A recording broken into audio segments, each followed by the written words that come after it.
Hay algo que casi nadie sabe sobre el geranio, y no es un secreto menor. Es el tipo de información que, cuando la descubres, te hace mirar ese tiesto abandonado en tu terraza de una manera completamente distinta. Porque sí, ese geranio que lleva semanas con las hojas amarillas, los tallos caídos y las flores secas, ese que ya dabas por perdido, tiene todavía algo dentro que muy poca gente sabe despertar. El problema no es la planta, nunca lo fue. El problema es que nadie te enseñó lo que realmente necesita el geranio para volver a la vida, y ese error silencioso es exactamente lo que está matando a millones de plantas en balcones y ventanas de todo el mundo ahora mismo. Y lo que vas a descubrir hoy no lo vas a encontrar en ninguna etiqueta de fertilizante, en ningún tutorial rápido de redes sociales, ni en ningún consejo de jardinería convencional, porque la respuesta no está donde la mayoría la busca, está en algo mucho más simple, más accesible y más poderoso de lo que imaginas. En unos minutos vas a descubrir exactamente qué sustancia, aplicada una sola vez cada 7 días, es capaz de revertir ese proceso por completo. Y cuando lo veas, vas a entender por qué tanta gente que ya había tirado su geranio a la basura desearía haber visto este video antes. El geranio es una de las plantas más populares del mundo. Está en balcones, en terrazas, en ventanas, en jardines. Millones de personas lo tienen. Pero hay algo curioso y casi paradójico en todo esto.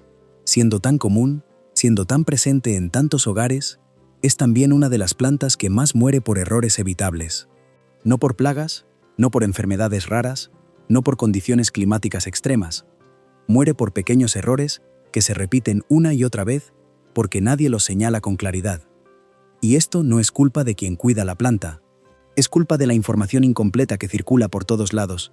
Se dice que el geranio necesita sol, cierto, pero no cualquier sol. Se dice que necesita riego regular, cierto, pero no cualquier riego. Se dice que hay que abonarla, cierto, pero no con cualquier cosa ni en cualquier momento. Y en esos matices que nadie explica es donde se pierden miles de plantas cada año. Pero espera, porque lo que viene ahora cambia completamente la perspectiva de todo lo que creías saber sobre esta planta. El geranio lleva siglos acompañando al ser humano. Su origen está en el sur de África, en esas regiones donde el sol golpea fuerte, donde el suelo es pobre, seco, rocoso, y donde sobrevivir no es opcional sino obligatorio. Eso explica muchas cosas sobre su naturaleza. El geranio no es una planta delicada, no es frágil. Es resistente por diseño, por genética, por miles de años de adaptación a condiciones difíciles. Lo que pasa es que cuando lo sacamos de ese entorno y lo metemos en un tiesto en un balcón, empezamos a tratarlo con una delicadeza que no necesita, y con una lógica de cuidado que no corresponde a su naturaleza real. Durante siglos, distintas culturas utilizaron el geranio no solo como planta ornamental sino como herramienta. En la medicina popular del norte de África y en ciertas tradiciones europeas, muchas personas creían que el geranio tenía la capacidad de limpiar el ambiente de la casa, de ahuyentar ciertos insectos y de traer calma al espacio donde vivía. Las abuelas de muchas regiones mediterráneas lo colocaban en las entradas de los hogares, convencidas de que su presencia protegía y equilibraba. No era superstición sin más, era observación acumulada durante generaciones. Y lo que la ciencia encontró después es que esas observaciones no eran descabelladas. El geranio libera al entorno compuestos aromáticos naturales, entre ellos el citronelol y el geraniol, que tienen efectos reales sobre el estado de ánimo y sobre ciertos insectos. No es magia, es química vegetal, y durante siglos mucha gente lo supo sin saber explicarlo. Ahora viene la parte que muy pocos conocen, y que la mayoría de tutoriales de jardinería nunca te van a contar. Cuando un geranio empieza a decaer, cuando las hojas se vuelven amarillas, cuando los tallos pierden firmeza, cuando las flores desaparecen y la planta parece rendirse, la reacción más común es pensar que necesita más agua o más abono. Y ese pensamiento, aunque comprensible, es exactamente lo que acelera su deterioro. Porque el geranio que está en mal estado no necesita más de lo mismo. Necesita algo distinto. Necesita que alguien entienda qué está fallando en la raíz del problema, literalmente en la raíz. Uno de los errores más comunes y más dañinos que se cometen con el geranio es el exceso de riego. Parece contradictorio, porque cuando una planta tiene mal aspecto, el instinto dice que está sedienta. Pero el geranio es una planta que viene de zonas secas, que está adaptada a periodos de escasez de agua, que tiene raíces que no toleran bien la humedad constante. Cuando el suelo está permanentemente húmedo, las raíces empiezan a asfixiarse, el oxígeno no llega, los hongos encuentran el ambiente perfecto para proliferar y la planta empieza a morir desde abajo sin que nadie lo vea desde arriba hasta que ya es muy tarde. Y esto no es lo más impactante. Lo que te voy a explicar ahora es lo que marca la diferencia entre un geranio que sobrevive y uno que florece de verdad. La tierra también es un factor que se subestima enormemente.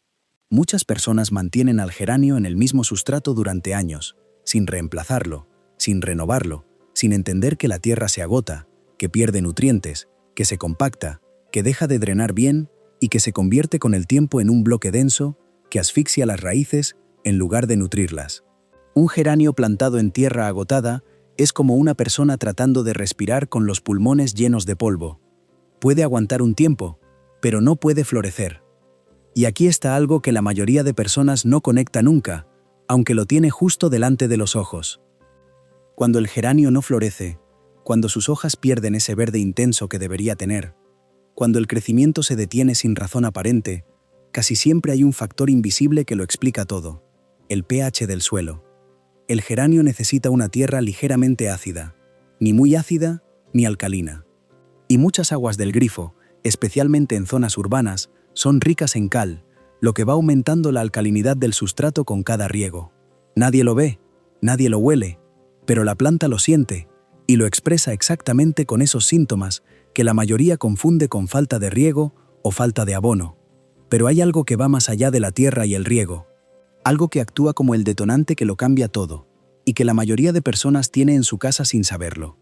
Existen ciertos preparados naturales que muchas personas han utilizado durante generaciones para revitalizar plantas en mal estado, y que la experiencia popular ha validado una y otra vez con resultados que sorprenden. Uno de los más mencionados en comunidades de jardinería casera, en foros de cultivo tradicional y en la experiencia de muchas personas con jardines imposiblemente hermosos, es el agua de arroz. Sí, el líquido que la mayoría tira por el fregadero después de lavar o cocer el arroz. Muchas personas que la han aplicado al geranio una vez por semana aseguran haber visto cambios notables en pocas semanas: tallos que vuelven a erguirse, hojas que recuperan color, brotes nuevos que aparecen donde antes solo había ramas secas. Esto no se presenta como una verdad científica absoluta, sino como una experiencia ampliamente compartida que tiene una lógica detrás. El agua de arroz contiene almidones, minerales y vitaminas del grupo B que, según muchos cultivadores con años de experiencia, actúan como un estímulo suave pero efectivo para el sistema radicular de la planta. Y lo más importante, ayuda a bajar ligeramente el pH del agua que llega a las raíces, corrigiendo de forma natural ese desequilibrio que el agua caliza va creando poco a poco. La clave está en la constancia. Una sola taza, una vez cada 7 días, ni más ni menos. No se trata de inundar la planta de golpe con algo nuevo. Se trata de darle un aporte regular, sostenido, que su sistema pueda asimilar sin sobresaltos. Y si crees que eso es todo, espera, porque el siguiente punto es el que más personas pasan por alto, y es posiblemente el más importante de todo lo que vas a escuchar hoy. La poda es otro de los grandes misterios del geranio para quien no lo conoce bien. La mayoría de personas evita podar porque tiene miedo de dañar la planta, de quitarle algo que necesita, de cometer un error irreversible. Y sin embargo, es exactamente al revés. El geranio que no se poda se convierte en una planta que gasta toda su energía en mantener partes viejas, ramas leñosas que ya no producen, hojas amarillas que drenan recursos sin aportar nada. Podar no es castigar a la planta, es liberarla, es decirle que dirija su energía hacia donde realmente puede crecer. Muchas personas que han rescatado geranios en estado crítico coinciden en que una poda bien hecha, combinada con una aplicación semanal del preparado adecuado, puede transformar una planta moribunda en cuestión de 4 a 6 semanas. No es un milagro, es biología básica. La planta responde cuando se le dan las condiciones correctas, y la poda es una de esas condiciones que muchos nunca aplican por miedo. Pero hay un error que comete casi todo el mundo cuando poda, y que convierte algo beneficioso en algo dañino. El error está en el momento. Muchas personas podan cuando la planta ya está en mal estado, cuando está débil, cuando no tiene reservas suficientes para responder al estímulo. En ese momento, una poda agresiva puede ser el golpe final, La poda funciona mejor como prevención que como rescate. Y cuando se hace como rescate, tiene que ser suave, progresiva, estratégica. Nada de cortar todo de golpe esperando que la planta resucite de la noche a la mañana. Se empieza por las partes más claramente muertas, las hojas completamente secas, los tallos que ya no tienen ningún signo de vida, y se deja al resto respirar. Lo que nadie te había dicho hasta ahora es que el geranio tiene memoria, no en sentido literal, sino en el sentido de que su respuesta a los cuidados es acumulativa. No reacciona de inmediato a un buen riego o a una buena aplicación de nutrientes. Necesita consistencia. Necesita que quien lo cuida entienda que el resultado no llega en días, sino en semanas, y que cada pequeña acción correcta va sumando hasta que la planta alcanza un punto de inflexión donde de repente todo cambia. Y eso es algo que la cultura de la gratificación inmediata nos ha quitado. La capacidad de cuidar con paciencia, de confiar en el proceso, de no abandonar cuando la respuesta tarda en llegar. Hay algo más que se suele ignorar completamente y que tiene un impacto enorme en la salud del geranio.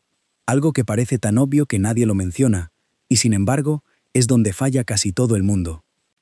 La luz, no la cantidad de luz, sino la calidad y el momento. Muchas personas colocan el geranio en un lugar soleado, pensando que con eso es suficiente, pero no consideran que el sol de mediodía en verano puede ser devastador para una planta que ya está débil. El geranio necesita luz brillante, sí, pero también agradece la sombra parcial en las horas de mayor intensidad. Ese equilibrio, que parece un detalle menor, puede marcar la diferencia entre una planta que lucha y una que prospera. Y muchas personas que colocan su geranio a pleno sol durante todo el día sin excepción, se preguntan por qué la planta se quema, por qué las hojas pierden color, por qué las flores duran tan poco. La respuesta está en ese matiz que nadie comenta. Y justo aquí, en este punto, es donde muchas personas cometen el último gran error antes de rendirse. Cuando el geranio no responde rápido, cuando pasan 2 semanas y la planta sigue igual, la tentación de cambiar todo el enfoque es enorme. Se cambia el lugar, se cambia el riego, se añade fertilizante, se poda más, se añade otra cosa. Y ese exceso de intervención es, paradójicamente, lo que impide que el proceso funcione. El geranio necesita estabilidad tanto como necesita nutrición. Cambiar demasiadas variables al mismo tiempo hace imposible saber qué funciona y qué no, y somete a la planta a un estrés constante que le impide recuperarse. Es como intentar ayudar a alguien que está descansando moviéndolo de cama cada 2 días. La intención es buena, pero el efecto es el contrario. La clave, según aseguran muchas personas que han rescatado geranios en estado crítico, está en la simplicidad. Menos intervenciones, más consistentes. Una sola taza de agua de arroz cada 7 días. Una poda suave cuando toca. Un lugar estable con buena luz, pero sin exposición extrema. Riego, solo cuando la tierra está seca al tacto, no antes. Y esperar, con paciencia, con confianza en que el proceso está funcionando, aunque aún no se vea. Porque el geranio, esa planta que durante siglos ha sobrevivido en terrenos duros, que ha florecido en balcones olvidados, que ha resistido olas de calor y descuidos prolongados, tiene una capacidad de recuperación que la mayoría subestima. Solo necesita que alguien deje de hacer lo que no funciona y empiece a hacer lo que sí. Y la diferencia entre uno y otro no está en el conocimiento técnico, no está en productos caros, no está en herramientas especiales. Está en entender cómo funciona esta planta de verdad, en respetar su naturaleza, en lugar de imponerle una lógica que no le corresponde. Y esa persona puede ser tú. Con lo que sabes ahora, con esa taza cada 7 días, con la poda correcta, con el riego medido, con la paciencia que el proceso merece, tienes todo lo necesario para que ese geranio que dabas por perdido vuelva a llenarse de color. Para que esa planta que ya estabas a punto de tirar se convierta en la más llamativa de toda tu terraza. Para que quien pase por tu puerta se pregunte cuál es tu secreto. Y el secreto, ahora lo sabes, no tiene nada de secreto. Es simplemente hacer las cosas bien, con constancia, con respeto por la naturaleza de la planta. Una taza cada 7 días. Eso es todo lo que necesitabas saber. Cuéntame en los comentarios cómo está tu geranio ahora mismo. Si está en mal estado, si ya lo recuperaste alguna vez, si tienes algún truco propio que hayas descubierto con el tiempo. Porque este tipo de conocimiento crece cuando se comparte, y hay alguien ahí afuera que quizás necesita exactamente lo que tú ya sabes.